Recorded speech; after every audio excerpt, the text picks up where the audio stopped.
Good morning friends, Saraswati study channel आपका हार्दिक अभिनंदन करता है। हमने अनुवाद प्रकरण की एक वीडियो जो है अपने चैनल पर अपलोड कर दी है। आशा करते हैं कि आपको वो समझ आ गई होगी।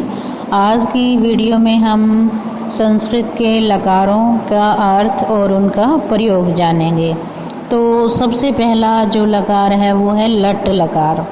लट लकार इसे वर्तमान काल कहा जाता है। हिंदी के जिस वाक्य के अंत में ता है, ते है, ती है या फिर रहा है, रहे हैं, रही हैं ये आते हैं, ये वाक्य वर्तमान काल का होता है। जैसे वह पढ़ता है, इस वाक्य के अंत में ता है आया है, इसलिए ये वर्तमान काल का वाक्य है। तो संस्कृत के अंदर वर्तमान काल के लिए लट लकार का प्रयोग किया जाता है। जैसे हमें पता है लट लकार होता है पठ के रूप, जैसे पठती, पठते, पठन्ति। तो पठसी, पठते, पठत, पठामी, पठावे, पठामे। तो वह पढ़ता है, इसके पीछे ता है हिंदी में। तो संस्कृत के अंदर जब हम ये वाक्य बनाएंगे तो संस्कृत का वाक्य होगा, वह के लिए पुल्लिंग है तो से, और पढ़ता है पठती का प्रयोग होगा। इसमें जो है वह पढ़ता है पुल्लिंग है। अगर स्त्रीलिंग होता है तब जो है सा पठती ही आएगा। अगला लकार है लंग लकार। लंग लकार यानी कि भूतकाल जो कि बीत चुका है। इसमें क्रिया के जिस रूप से उसके अतीत काल में होने या करने का बोध हो उसे भूतकाल कहते हैं और संस्कृत में इसे लंग लकार कहते हैं। हिंदी के वाक्य के अंत में इसमें आ, ए या ई आते हैं। जैसे राम ने रावण को मारा, इस वाक्य के अंत में आ आया है, यानी कि क्रिया जो है वो अतीत काल में समाप्त हो चुकी है। तो इसके लिए संस्कृत में उदाहरण है, जैसे हिंदी में है उसने पाठ पढ़ा, पाठ वो पढ़ चुका है, तो उसने यहाँ पर थर्ड पर्सन है जिसके लिए से का प्रयोग होगा क्योंकि पुल्लिंग है। पाठ कर्म है इसलिए पाठम, पढ़ा पढ़ चुका है इसीलिए लंग लकार, क्योंकि एक वचन क्रिया है इसलिए एक वचन का ही प्रयोग होगा। लंग लकार प्रथम पुरुष एक वचन, यानी कि ए पठत, से पाठम ए पठत। इसी तरह राम ने रावण को मारा। अब यहाँ पर राम करता है, काम को करने वाला है, तो राम है यानी कि प्रथमा विभक्ति। रावण को मारना ये कर्म है, रावण कर्म हुआ तो इसमें द्वितीया रावणम। और मारना क्रिया जो है यहाँ पर मार चुकी है, आया है, इसलिए लंग लकार, क्योंकि एक वचन है इसीलिए यहाँ पर भी ए मारयत। इसी तरह कृष्ण ने कंस को मारा, कृष्ण कंसम ए मारयत। तो इस तरह से हम लंग लकार का प्रयोग करते हैं भूतकाल में हुई क्रिया को पूरा करने के लिए। उसके बाद है लरिट लकार। लरिट लकार यानी कि भविष्यत काल। क्रिया के जिस रूप से उसके आने वाले समय में होने का ज्ञान हो उसे भविष्यत काल कहते हैं और संस्कृत में हम इसके लिए लरिट लकार का प्रयोग करते हैं। और हिंदी के वाक्य के अंत में इसमें गा, गे, गी ही आते हैं। जैसे मैं विद्यालय जाऊंगा, ये हिंदी का वाक्य है, इसमें क्रिया के आने वाले समय में होने की सूचना है। आज विद्यालय नहीं जा रहा, मैं विद्यालय जाऊंगा, यानी कि कल या परसों। तो भविष्य काल का उदाहरण है ये। तो मैं यहाँ पर उत्तम पुरुष के लिए प्रयोग है। तो अस्मद क्या, मैं, अस्मद में मैं आता है, तो मैं यानी कि अहम। विद्यालय कर्म है, विद्यालयम आ जाएगा। जाना क्रिया है, तो यहाँ पर लरिट लकार का प्रयोग होगा और एक वचन है इसलिए उत्तम पुरुष एक वचन गमिष्यामि, अहम विद्यालयम गमिष्यामि। यदि क्वेश्चन मार्क में आ जाता है, जैसे क्या वह पाठ पढ़ेगा, तो अब क्वेश्चन मार्क है, यहाँ पर प्रश्नवाचक वाक्य है, तो इसमें क्या आया है इसीलिए क्या के लिए किम पहले लग जाएगा। उसके बाद वह पाठ पढ़ेगा, वह यहाँ पर अन्य पुरुष है, तो अन्य पुरुष के लिए संस्कृत में प्रथम पुरुष का प्रयोग होगा। यानी कि से। पाठ कर्म हुआ पाठम और पढ़ेगा पठिष्यति क्योंकि एक वचन है। उसके बाद है लोट लकार। लोट लकार संस्कृत के अंदर जो हम प्रयोग करते हैं वो आज्ञा, निमंत्रण या फिर आदेश देने आदि अर्थ में प्रयोग किया जाता है। इसमें जो है सामने वाले को आज्ञा देने, निमंत्रण, परामर्श, आशीर्वाद या फिर शुभकामना देने के अर्थ में हम इसका प्रयोग करते हैं और इस अर्थ में प्राय प्रथम या फिर मध्यम पुरुष का ही प्रयोग होता है। जैसे आप कल मेरे घर आओ, तो यहाँ पर आप कल मेरे घर आओ यानी कि उसे जो है एक निमंत्रण दिया जा रहा है। इसी तरह तुम सब पाठ पढ़ो, तो यहाँ पर आदेश दिया जा रहा है। तो इस तरह के वाक्यों में लोट लकार का प्रयोग होता है। कुछ अन्य उदाहरण इस तरह से हैं, जैसे कि झूठ मत बोलो, तो यहाँ पर सलाह दी जा रही है, परामर्श दिया जा रहा है। झूठ यानी कि असत्यम, मत बोलो, मत यानी कि माँ, बोलो, तो यहाँ पर लोट लकार का प्रथम पुरुष का एक वचन, असत्यम माँ वदत। इसी तरह मिथ्या मत बोलो, तो मिथ्या माँ वदत का प्रयोग होगा। आपस में झगड़ा ना करो, परस्परम कलहम न कुरत।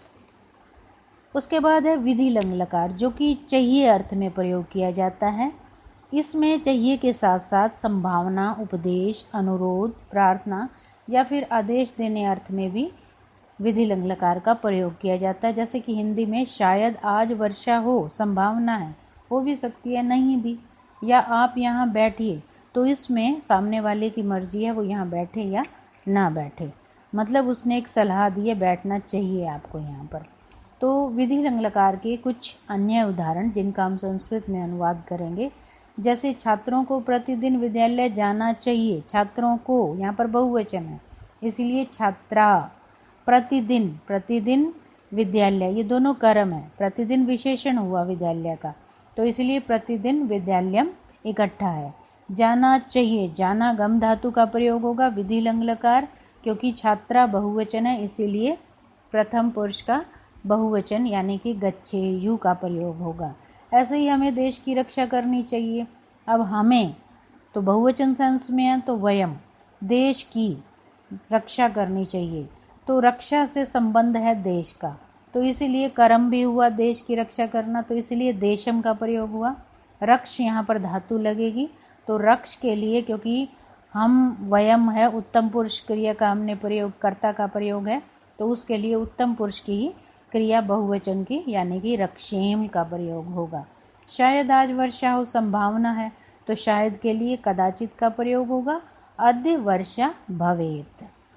तो ये थे विधि लंग लकार चाहिए अर्थ में, जो कि हाँ जी, अभी हमने अनुवाद प्रकरण में लकारों का प्रयोग वो समझा। अब हम अनुवाद करने के लिए कारकों का प्रयोग जानेंगे। कारकों से संबंधित हमने अपनी एक वीडियो अपलोड कर दी है, फिर भी इनका साथ साथ प्रयोग करते हुए थोड़ा सा इसका अर्थ आपको बताते जाएंगे। तो सबसे पहले है कर्ता कारक। कर्ता जैसे कि पता ही है, काम को करने वाला कर्ता कहलाता है और इसमें प्रथमा विभक्ति आती है।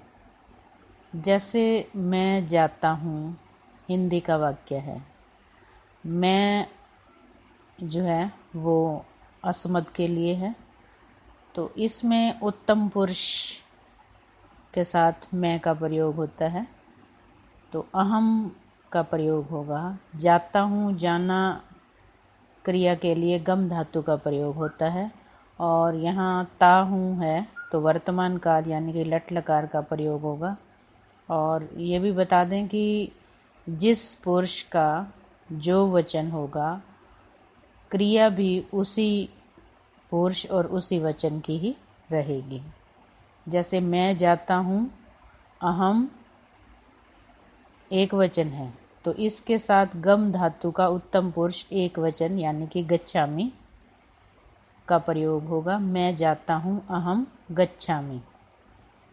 या आ जाता है हम खेलते हैं। अब यहाँ पर हम बहुवचन है। तो हम, यह भी उत्तम पुरुष। अहम, आवाम, वयम, वयम यानी बहुवचन। तो खेलना क्रिया है, तो क्रीड धातु का उसी उत्तम पुरुष का बहुवचन यानी कि क्रीडामय का प्रयोग होगा। इसी तरह अगला कारक है कर्म कारक। नाम से ही पता चल रहा है कर्म। वाक्य में जिस पर क्रिया के व्यापार का फल पड़ता है, अर्थात जो कर्म किया जाता है उसे कर्म कहते हैं। और इसके अंदर द्वितीय विभक्ति का प्रयोग होता है।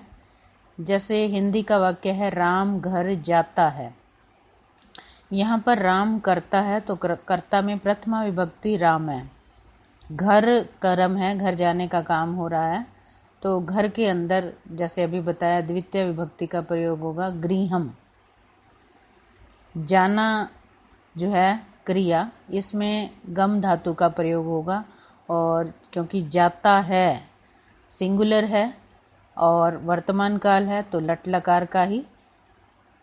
और ये भी बता चुके हैं जब किसी का नाम प्रयोग किया जाता है जैसे कि राम, तो उसके साथ जो है वो प्रथम पुरुष का ही प्रयोग होता है। तो राम घर जाता है, रामय गृहम गच्छति।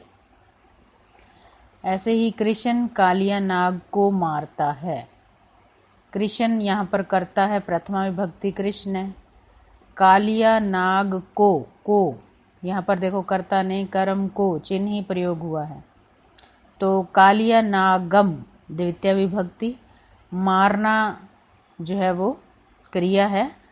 तो क्योंकि कृष्ण कर्ता जो है वो सिंगुलर है इसलिए हंति मारता है। आगे है करण कारक। करण कारक, इसमें तृतीय विभक्ति का प्रयोग होता है। कर्ता जिस साधन के द्वारा अपनी क्रिया संपन्न करता है, संपन्न मतलब पूरी करता है, उसे करण कारक कहते हैं। तो जैसे प्रज्ञा कलम से लिखती है, काम किससे हो रहा है? कलम से। तो प्रज्ञा ये नाम है, प्रथमा विभक्ति, क्योंकि जो है ये स्त्रीलिंग है तो इसलिए विसर्ग का प्रयोग नहीं होगा। प्रज्ञा कलम से, साधन है कलम, तो तृतीय विभक्ति कलमेन। लिखना क्रिया है तो लिख धातु का प्रयोग होगा। एक वचन है प्रज्ञा इसलिए लिखती। आगे है संप्रदान कारक। संप्रदान कारक चतुर्थी विभक्ति का प्रयोग होता है। जिसे दिया जाए या जिसके लिए कुछ किया जाता है उसे संप्रदान कारक कहते हैं, और इसमें चतुर्थी विभक्ति ही लगती है। जैसे वह देश के लिए जिया, वह अन्य पुरुष है, लेकिन क्योंकि संस्कृत के अंदर अन्य पुरुष के लिए प्रथम पुरुष का प्रयोग होता है तो वह पुल्लिंग है से। देश के लिए देखो संप्रदान कारक का चिन्ह है, तो देश आए चतुर्थी विभक्ति, जिया जी चुका है, तो यहाँ पर लंग लकार, पास्ट टेंस भूतकाल क्योंकि है तो लंग लकार अजीवत का प्रयोग होगा। ऐसे ही हम पढ़ने के लिए गुरुकुल जाते हैं। हम यहाँ पर बहुवचन है तो वयम पढ़ने के लिए पठ धातु के लिए यानी कि चतुर्थी पठनाए। गुरुकुल ये जो है कर्म हो गया, तो गुरुकुल जाते हैं जाना, क्योंकि वयम बहुवचन है इसलिए गच्छामय का प्रयोग होगा। तो वयम पठनाए गुरुकुल गच्छामः। उसके बाद है अपादान कारक।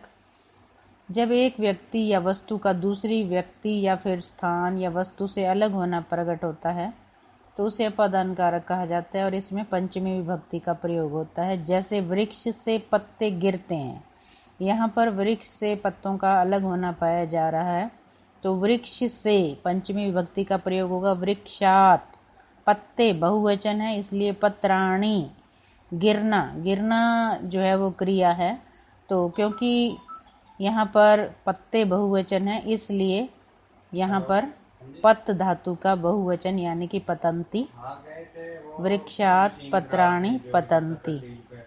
मोहन घोड़े से गिरता है।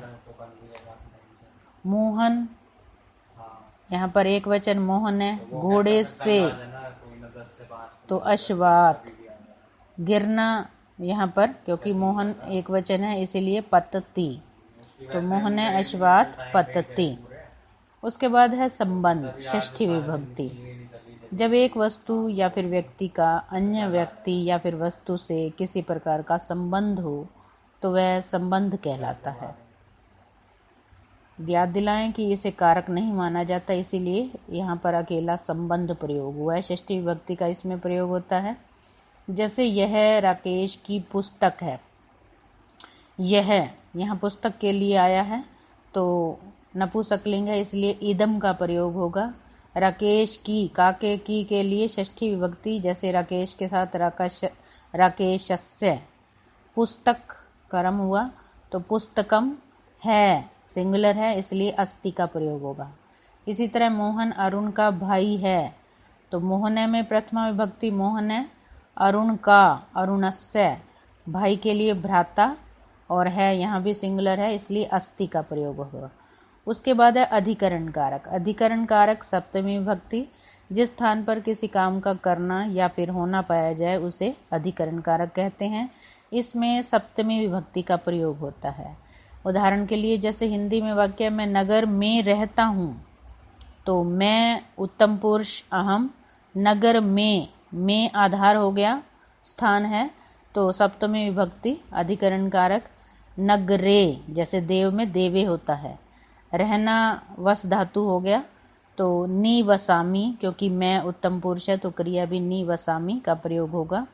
इसी तरह तुम गांव में रहते हो, तुम, तो तुम जो है वो एक वचन त्वम, गांव में यहाँ फिर आधार है गांव तो ग्रामे, रहते हो रहना वस धातु, क्योंकि त्वम आया है इसलिए मध्यम पुरुष का एक वचन यानी कि वससी, त्वम ग्रामे वससी। तो ये थे हमारे कारकों का अनुवाद के साथ संबंध प्रयोग। हमें जो है अच्छे से समझ में आ गया होगा। हमने लकारों के बारे में भी बताया और कारकों का प्रयोग भी अनुवाद। यदि हमें जो है लकारों की भी सही पहचान हो और कारकों का भी ज्ञान हो तो हम संस्कृत में अनुवाद करने में बिल्कुल